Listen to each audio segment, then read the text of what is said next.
પનીર મોટે ભાગે બધા બહારથી જ લાવતા હોય છે, પણ મારા મનમાં એક માન્યતા ઘર કરી ગઈ છે કે બજારમાં મળતું પનીર મિલાવટી હોય છે. માટે હું વર્ષોથી પનીર હંમેશા ઘરે જ બનાવું છું અને મારું પનીર હંમેશા એકદમ ડેરીમાં મળે એવું જ બને છે. આજ સુધીમાં ઘણી બધી રેસીપીઓ મેં તમારી સાથે શેર કરી છે, પણ આજે થયું કે પનીર બનાવવાની રેસીપી તો મેં શેર જ નથી કરી. તો ચાલો આજે એ પણ જોઈ લઈએ.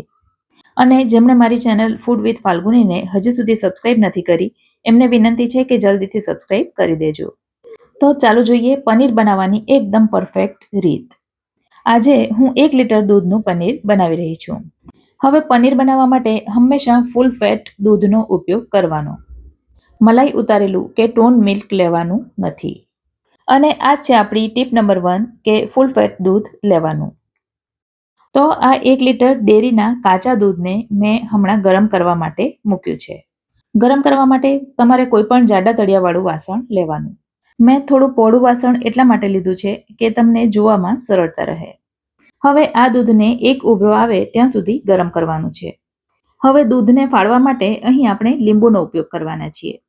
તો મેં અહીં 2 નંગ લીંબુ લીધા છે, જેમાંથી 1 લીંબુનો રસ કાઢીને આપણે તૈયાર રાખીશું અને જરૂર પડે તો બીજા લીંબુનો ઉપયોગ કરીશું. કેટલા લીંબુ જોઈશે એ લીંબુના રસની ખટાશ અને લીંબુના રસની ક્વોન્ટિટી પર ડિપેન્ડ કરે છે. માટે પહેલાં મેં 1 લીંબુનો રસ લીધો છે. તો 2 થી 3 ચમચી જેટલો આ લીંબુનો રસ છે અને હવે એમાં રસ કરતાં ડબલ જેટલું પાણી ઉમેરીશું. તો મેં અહીં 1/4 કપ કરતાં થોડું ઓછું એવું પાણી લીધું છે. ડાયરેક્ટ લીંબુનો રસ ઉમેરવા કરતાં એમાં થોડું પાણી ઉમેરીને ઉપયોગ કરવાથી પનીર વધારે હાર્ડ નથી થતું. અને એ જ છે આપણી ટીપ નંબર 2. હવે લીંબુના રસના બદલે તમે વ્હાઇટ વિનેગરનો ઉપયોગ પણ કરી શકો છો. ચાઇનીઝ આઇટમમાં આપણે જે વિનેગરનો ઉપયોગ કરીએ છીએ આ એ જ છે. અને એનો ઉપયોગ કરવો હોય તો એ પણ લીંબુ જેટલી જ ક્વોન્ટિટીનો લેવાનો અને એનો ઉપયોગ પણ પાણી ઉમેરીને જ કરવાનો. આ તરફ દૂધમાં એક ઉભરો આવી ગયો છે અને ઉભરો આવી ગયા પછી ગેસ મેં બંધ પણ કરી દીધો છે. હવે દૂધને ગેસ ઉપરથી નીચે ઉતારી લઈશું અને લગભગ 1 મિનિટ સુધી એમનેમ રહેવા દઈશું. અને એ જ છે આપણી ટીપ નંબર 3 કે દૂધ ફાળવા માટે આપણે જે કંઈ વસ્તુનો ઉપયોગ કરવાના હોય એને દૂધનું ટેમ્પરેચર થોડું ડાઉન થાય ત્યાર પછી જ ઉમેરવાનું. જો ઉકળતા દૂધમાં તમે લીંબુ કે વિનેગર ઉમેરશો તો પણ તમારું પનીર હાર્ડ અથવા તો દાણા દાણાવાળું થઈ શકે છે. હવે તૈયાર કરેલા લીંબુના પાણીમાંથી 2 ચમચી પાણી અત્યારે મેં દૂધમાં ઉમેર્યું છે અને લીંબુ ઉમેર્યા પછી દૂધને ચમચાથી એક જ દિશામાં હલાવીશું. 2 ચમચી લીંબુનો રસ ઉમેરીશું એટલે દૂધ થોડું થોડું ફાટવાની શરૂઆત થશે, પણ એ એકદમ નહીં જેવું હશે.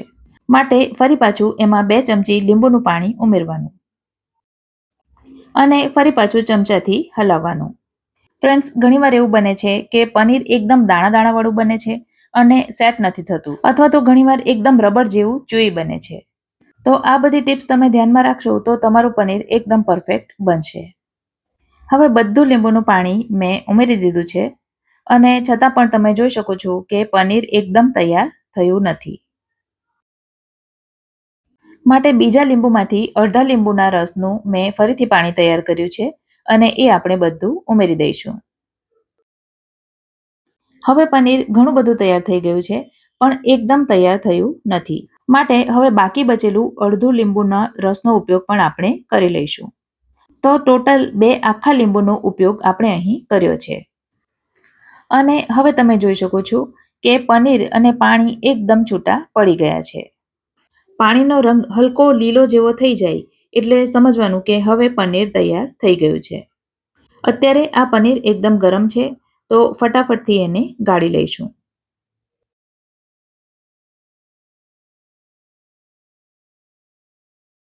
ગાળવા માટે એક તપેલીની ઉપર અહીં મેં એક ગળણી લઈ લીધી છે.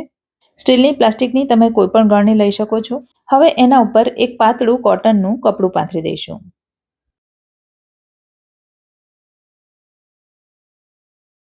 અને એમાં બધું પનીર પાણી સહિત રેડી દઈશું.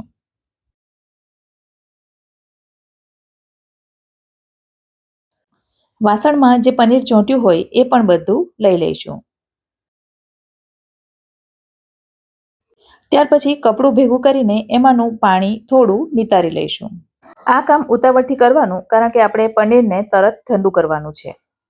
હવે પનીર અને ગળણીને તરત જ બીજી તપેલી ઉપર લઈ લેવાનું અને ઠંડા ફ્રીજના પાણીથી પનીરને સરસ રીતે ધોઈ લેવાનું.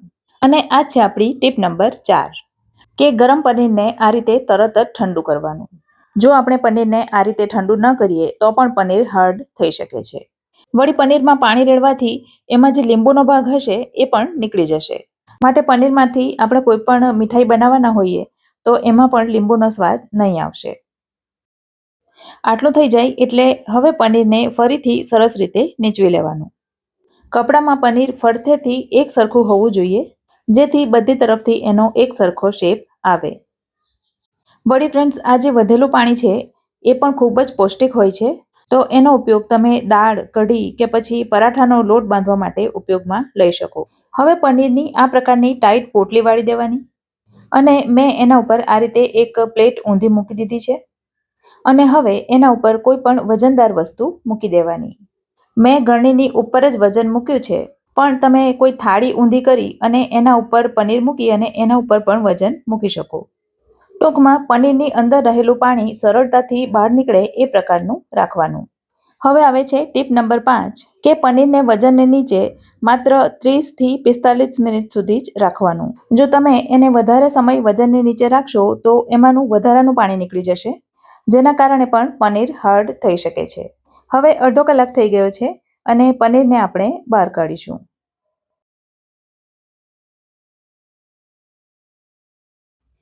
અને તમે જોઈ શકો છો એકદમ પરફેક્ટ પનીર બનીને તૈયાર થયું છે. સરસ રીતે બાઇન્ડ થયેલું છે અને જરા પણ વિખરાયેલું નથી. ઘણી વખત એવું બને છે કે કપડાની અંદર પણ પનીરના ઝીણા ઝીણા ટુકડા ચોંટેલા હોય છે. તો તમે જોઈ શકો છો કપડું પણ એકદમ સાફ છે. હવે પનીરનું વજન કરી લઈએ અને તમે જોઈ શકો છો 1 લીટર દૂધમાંથી 225 ગ્રામ પનીર તૈયાર થયું છે. હવે એનું કટિંગ કરીને પણ બતાવી દઉં. એકદમ સોફ્ટ અને એકદમ નરમ પનીર તૈયાર થયું છે. એમાંથી એક પણ દાણો છૂટો પડતો નથી. એનો અર્થ એ છે કે પનીર એકદમ પરફેક્ટ તૈયાર થયું છે.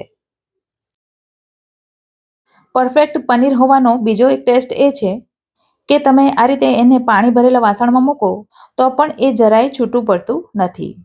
તો પનીરની મારી આજની આ રેસીપી તમને ગમી હોય તો વિડીયોને લાઇક કરજો અને તમારા સર્કલમાં શેર કરજો. ફરી મળીશું આવી જ એક નવી રેસીપી સાથે. ત્યાં સુધી મને રજા આપો. આવજો.